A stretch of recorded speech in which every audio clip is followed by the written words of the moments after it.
Koningin Beatrix is omgekomen in de Zuidwesthoeken. Om 10 uur stapte ze uit de auto in Heeg en daarmee begon ze officieel aan haar bezitten.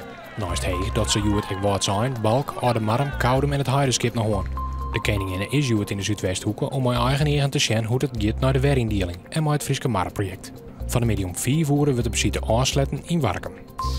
Het treinverkeer in Ljouwert had juist urenlang stil na een inslag van de weerlicht.